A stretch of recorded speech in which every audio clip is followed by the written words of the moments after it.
আসসালামু আলাইকুম। Redmi turbo 4 pro বস, এই ফোনটাতে কি নাই, কি দিয়ে ফোনটা লঞ্চ করেনি?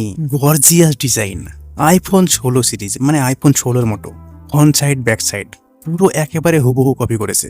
কিছুদিন আগে আমরা দেখলাম যে 5000 এমএএইচ ব্যাটারি দিতে ফোনের থিকনেসকে এত মোটা করা হয়। আরে বস, এটাতে 5000 না, এটাতে রয়েছে 7550 এমএএইচ ব্যাটারি অ্যান্ড ফোনটিকে পাওয়ার ব্যাংকের মতোই ব্যবহার করতে পারবেন। কেন না এখানে রয়েছে 22.5 ওয়াটের রিভার্স অয়েল চার্জার। না বস, এখানে না, এরপরে অনেক কিছুই রয়েছে। হাইপার ওএস রয়েছে, সোনি লাইটা 600 সেন্সর রয়েছে। আর হ্যাঁ বন্ধুরা, এখানেও শেষ নয়, এখানে আপনি 48 জিবি পর্যন্ত র্যাম ইউজ করতে পারবেন। হ্যাঁ বস, আরও থাকছে বিস্তারিত ভিডিওতে, তাই ভিডিওটি কোনোভাবেই স্কিপ করা যাবে না। আর বন্ধুরা, চ্যানেলে প্রথমবার হলে প্লিজ সাবস্ক্রাইব করে নেবেন, এতে কোনো পয়সা লাগে না বস। আর আপনাদের ইচ্ছা হলে একটা লাইক করে দেবেন কিন্তু। বক্সের মধ্যে রয়েছে টিপিউ সিলিকন কেস, 90 ওয়াটের চার্জার অ্যান্ড এই type to C type cable. Boss, এই কটাই রয়েছে বক্সের মধ্যে, আর যেগুলো থাকে সেগুলো বললাম না। আর বন্ধুরা, ফোনটির ডিজাইনটা দেখুন এবার, ওয়াও অ্যামাজিন। দেখুন আইফোন 16কে একেবারে কপি করে দিয়েছে, যার front panel and back panel দুটোই, বাট ফোনটা কিন্তু সাইজে বড় রয়েছে। অ্যান্ড ফ্রেমগুলো দেখুন, সব কিছু একেবারে হুবহু কপি। হ্যাঁ, ফ্রন্ট সাইডে চারিদিকে হালকা হালকা কার্ভ, তারপরে পুরোই ফ্ল্যাট রয়েছে, যা একেবারে গর্জিয়াস। অ্যান্ড ফ্রেমটি দেখুন, যা আইফোন যেমন করে না, হালকা করে সাইড দিয়ে একটু সামান্য পরিমাণ এডজগুলো কার্ভ, বাদ বাকি ফ্ল্যাট থাকে, ঠিক তেমনই করেছে। সব কিছুতেই হুবহু কপি অ্যান্ড বটনেও, সব মিলে তো আমার কাছে এই ফোনটির গর্জিয়াস লুক। বস, এখানে ফ্রেম কিন্তু থাকছে অ্যালুমিনিয়াম অ্যান্ড 8 mm এর থিকনেস। তো বড় ব্যাটারি দেওয়ার পরেও 8 mm থিকনেস, ভাবতে পারছেন? সো এটা কিন্তু সিলিকন পলিমারের জন্য সম্ভব হচ্ছে, এর আগের ফোনগুলো কিন্তু এতটা সম্ভব হতো না। IP68 water and dust resistant থাকছে, যা 2 মিটার পানির মতো 30 মিনিট আপনি রাখতে পারবেন। বস, ডিসপ্লে এখানে পুরোই ফিচারে ঠাসা।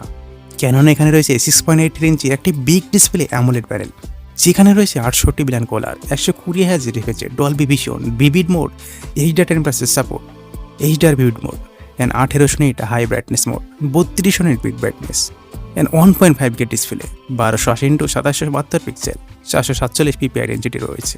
আর বস, আর কি চাই? পুরোই অসম ডিসপ্লে, একেবারে ফ্ল্যাগশিপের স্বাদ আপনাকে দিয়ে দেবে মিড লেভেল ফোনে।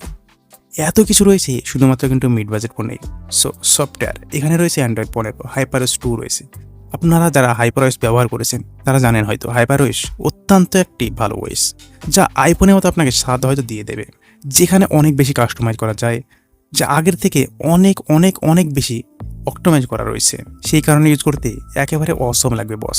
হ্যাঁ, এখানে রয়েছে কোয়ালকম স্ন্যাপড্রাগনের 8H জেনারেশন 4, যার কোর রয়েছে 8টি কোর, যেখানে প্রথমের কোর কাজ করে 3.21 GHz কোটেক্স X4, তারপরে 3.0 GHz 4টি কোর, জিপি রয়েছে অ্যাডিনো 825। সো নো ডাউট এটা একটি পাওয়ারফুল প্রসেসর, যেখানে কিন্তু মেমোরি কার্ড স্লট ইউজ করা হয়নি। UFS 4.1 অ্যান্ড LPDDR5S রয়েছে, যেখানে হায়ার ব্যান্ড রয়েছে 1TB 16GB, যার অ্যান্ড্রয়েড স্কোর 20 থেকে 21 লাখের মতো থাকে, যা আপনি যে কোনো গেম বলুন না কেন, যা আপনাকে পানির মতো খেলে দেবে। হ্যাঁ বস, যে আপনি পানির মতোই খেলতে পারবেন, কোনো হ্যাং হবে না, কোনো ল্যাগ হবে না।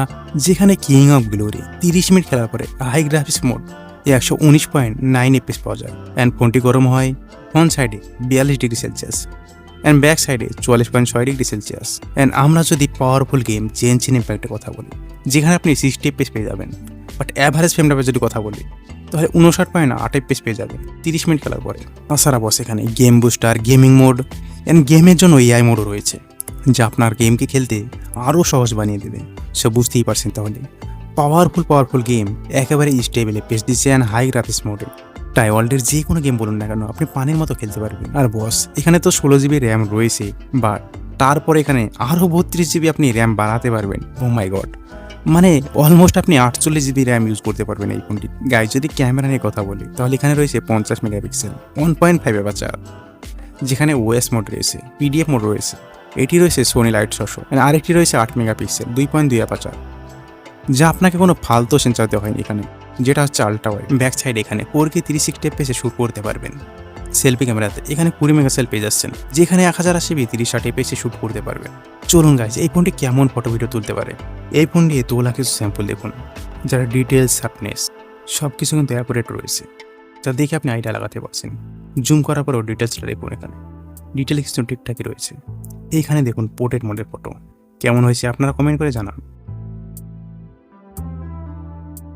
তাছাড়া এখানে দেখুন ভিডিও স্যাম্পল, স্লো মোশন, ফোকাসটা দেখুন, এখানে ফোকাসটা খুব তাড়াতাড়ি করছে। চাহে ফ্রন্ট সাইড বলুন ব্যাক সাইড বলুন, কোনো দিক দিয়ে আপনাকে নিরাশ করবে না, ক্যামেরা তো না। এই কারণে বললাম ফোনটা অলরাউন্ডার একটি ফোন। ফোনটার কোনো কমি দিক নাই বললে চলে। ফোনটির কালার কিন্তু 4টি রয়েছে, black, white, green, Harry Potter edition. যা এই ফোনটি চায়নাতে 2199 লঞ্চ হয়েছে, যা ইন্ডিয়ার টাকায় কনভার্ট করলে 25,700 টাকা হয়। আর best variant 12GB 256GB।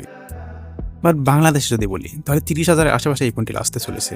So এই প্রাইসে এই ফোনটি একটি all of the best phone, যার ডিজাইন বলুন, র্যাম ম্যানেজমেন্ট বলুন, ওয়াইস বলুন, পারফরমেন্স বলুন, ক্যামেরা বলুন, সব কিছু ঠিকঠাক রয়েছে। বাট ক্যামেরাতে, খাস করে যারা ক্যামেরা জুড়ে ফোন কিনবেন তারা এই ফোনটার দিকে না চাইলেও পারেন। সো ভালো লাগলে একটা লাইক করে চ্যানেলটিকে সাবস্ক্রাইব করে রাখবেন এইরকম কন্টেন্ট পেতে। ভালো থাকবেন, সুস্থ থাকবেন, দোয়া রইল। আল্লাহ হাফেজ।